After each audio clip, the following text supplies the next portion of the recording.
तो गाइस यार हमारे पास में एक पंखा जो कि पंखा हमारा ख़राब हो चुका है। पंखा चल रहा है पर पंखा में स्पीड नहीं बांध रहा है। तो इस पंखा को हम सबसे पहले 240 वोल्ट करंट में इस पंखा को हम चेक करते हैं।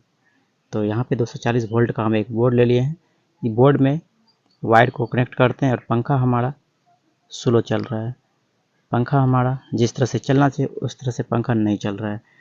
तो दोस्तों तो इस पंखा को हम देखते हैं खोल के कि इस पंखा में क्या प्रॉब्लम है, क्योंकि 90% केस में अधिकतम पंखा में ऐसा ही प्रॉब्लम होता है कि पंखा चलते चलते ऑटोमेटिक स्लो मोशन हो जाता है पंखा। तो पंखा को हम सबसे पहले खोलते हैं और खोल के देखते हैं इस पंखा में क्या प्रॉब्लम है। तो इसे खोलने के लिए सबसे पहले आपको एक पिलास की आवश्यकता है, या आप स्क्रू ड्राइवर भी ले सकते हैं। तो हम पिलास की सहायता से इसमें 2 नट लगा होता है, इस दोनों नट को हम खोलते हैं और पत्ती को यानी पंखी को इसे हम साइड करते हैं, इसे खोल निकालते हैं। तो यहाँ पंखी को हम निकाल दिए हैं और डायनेमो के अंदर में यानी बाहर में जितना भी नट लगा हुआ है सारा नट को हम ओपन करते हैं। तो चलिए सारा नट को हम एक पिलास की सहायता से ओपन करते हैं। ओपन करने के बाद फिर हम आपको दिखाते हैं इसका अंदर में कहाँ फॉल्ट है, क्या है, या हमारा पंखा बन पाएगा या नहीं, या हमारा पंखा बिल्कुल जल गया है, या हमारा पंखा और स्लो मिसम क्यों चलता है। 240 वोल्ट करंट देने के बाद भी पंखा स्लो चलता है। तो इस प्रॉब्लम को हम सही करेंगे। आप लोग वीडियो में बने रहिए। आप लोग भी शायद अपना घर में ऐसा प्रॉब्लम हो पंखा में तो आप लोग भी कर सकते हो। तो सारा नट इसे हम ध्यान ओपन कर देते हैं पहले।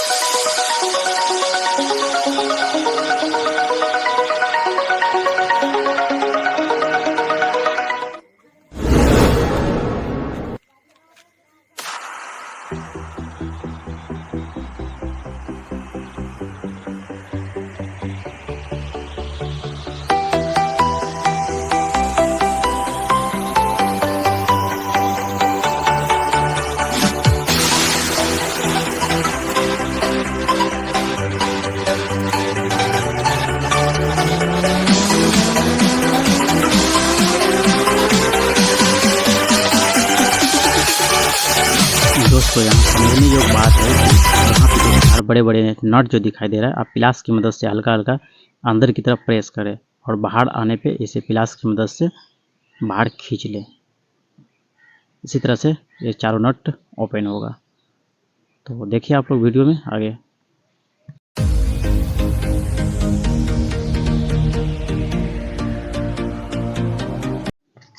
हमारा यहाँ पे डायनामो का सारा नट ओपन हो चुका है। अब इसे हम दोनों हाथ की मदद से धीरे धीरे इसे हम बाहर की ओर खींचते हैं, और खींचने पे इसे हम, यदि आपको प्रॉब्लम आता है तो आप प्लास से थोड़ा बहुत इसे प्रेस करेंगे तो ये ऑटोमेटिक खुल जाएगा, बिल्कुल आसानी तरीक़ा से खुल जाएगा। तो हमारे यहाँ पे मोटर दोस्तों खुल चुका है। अब इसे हम सही तरीक़ा से देखते हैं कि कहीं पे हमारा ये कॉइल जला तो नहीं है, या हमारा जो ये वायरिंग जो लगा हुआ है पंखा का अंदर में नट टेक की तरह, तो यह तो हमारा कोई क्रैक तो नहीं हुआ है। तो इसे हम सही तरीक़ा से हम चेक कर लेते हैं पहले। तो हम यहाँ पे सही तरीक़ा से इसे चेक कर लिए, यहाँ पे कोई प्रॉब्लम नहीं दिख रहा है हमें। तो आप लोग का भी पंखा में शायद ऐसा प्रॉब्लम ज़्यादातर नहीं ही होता है। तो इसे हम एक वायल है हमारे पास में, इसे हम बढ़िया तरीक़ा से इसमें वायल डाल देते हैं। जहाँ जहाँ हमें आवश्यकता हो वायल की वहाँ वहाँ हमें इसे डाल देते हैं।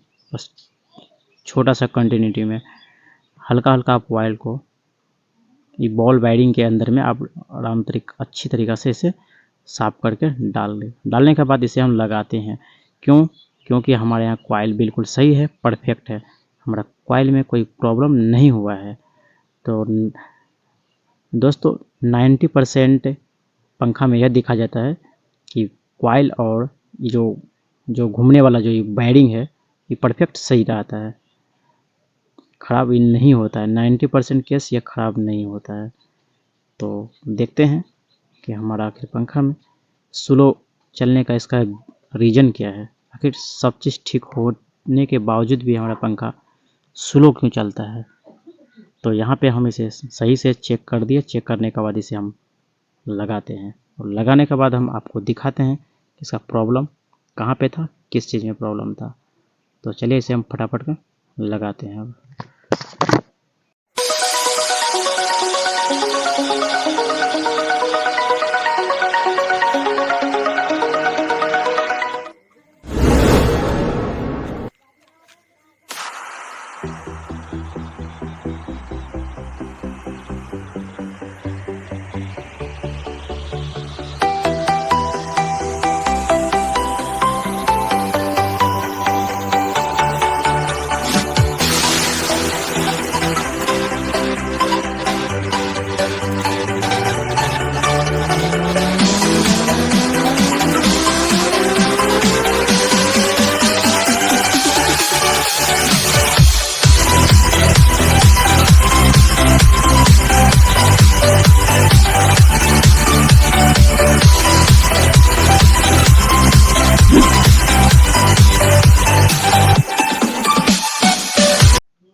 तो फाइनली दोस्तों हमारे यहाँ मोटर सेट हो गया है। इस मोटर को हम लगा दिए हैं सही तरीक़ा से, और इससे सारा नट को हम फिट कर दिए हैं और अच्छी तरीक़ा से हम इस नट कर देते हैं।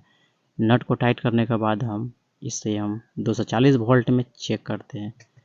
चेक करने पे हम देखते हैं क्या चल पाता या नहीं, स्लो चलने वाला प्रॉब्लम सॉल्व होता है या ठीक होता है या नहीं, या कहीं कुछ और प्रॉब्लम है।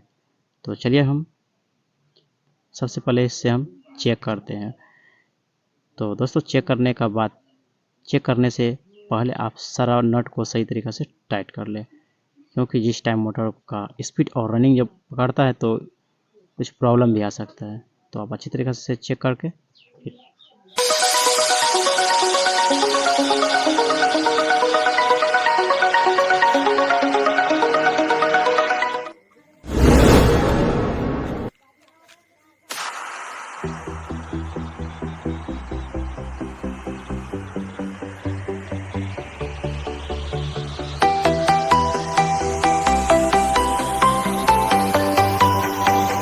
तो दोस्तों बिल्कुल भी हमारा यहाँ पे मोटर नहीं चल रहा है, स्लो मोशन वाला प्रॉब्लम अभी भी है। तो देखिए इस मोटर का स्पीड देखिए बहुत स्लो है, बहुत कम है। तो हाथ से इसे घुराने पे भी नहीं घूमता है, ये बहुत स्लो चलता है। तो अब अगला स्टेप हम देखते हैं कि कहाँ। तो आपको लगता होगा कि मोटर ज़्यादा स्पीड चल रहा है। चलिए इस पंखा को हम लगा के टेस्ट करते हैं कि मोटर डायनेमो कितना स्पीड के कितना रनिंग तक चलता है। तो इस पंखा को हम यहाँ पे लगा लिए हैं। दोस्तों ये पंखा लगाए हैं सिर्फ आपको हम दिखाने के लिए हैं, आपको हम चेक कराने के लिए कि रियल में कितना स्पीड दे रहा है, क्योंकि पंखा लगाने के बाद ही पता चल जाएगा स्पीड का। तो दोस्तों बिल्कुल भी स्पीड नहीं चल रहा है, यानी पूरा 0 स्पीड में चल रहा है। दोस्तों आप लोग देखिए पूरा 0 स्पीड में चल रहा है। तो इससे यह प्रॉब्लम होता है कि हमारा कंडक्टर ख़राब है। अब एक बार कंडक्टर को हम चेंज करके देखते हैं। हमारा पास में एक दूसरा कंडक्टर आ गया जो कि हमारा पुराना कंडक्टर था, आप चाहे तो नया लगा सकते हो। तो इस वाइट कलर को हम इसे चेंज करते हैं और हम जो हमारा हाथ में है हम उसे दूसरा लगाते हैं। लगाने के बाद फिर आपको हम दिखाते हैं इसका रनिंग, इसका स्पीड कि यह चल पाता या नहीं। तो फटाफट के स्टेप को हम खोल लेते हैं और खोलने के बाद इसे हम लगाते हैं। तो दोस्तों लगाते टाइम आपको बिल्कुल भी माइनस प्लस इसमें नहीं होता है, आप कोई सा वायर किसी में कनेक्ट कर सकते हो।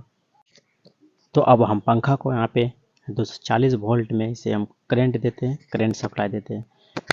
तो लगाते हैं और देखते हैं पंखा हमारा सक्सेस हुआ या अभी भी नहीं। तो फाइनली दोस्तों हमारा पंखा यहाँ पे घूमने लगा और सक्सेस भी हो गया। तो आप इस पंखा का स्पीड आप देख सकते हो। तो दोस्तों 90% पंखा में कंडक्टर ही ख़राब होता है। तो आपका पंखा कभी भी यदि ख़राब होता है तो आप पहले कंडक्टर को चेंज करके देखें। तो थैंक यू दोस्तों, मिलते हैं अगला वीडियो में, तब तक के लिए नमस्कार, बाय बाय।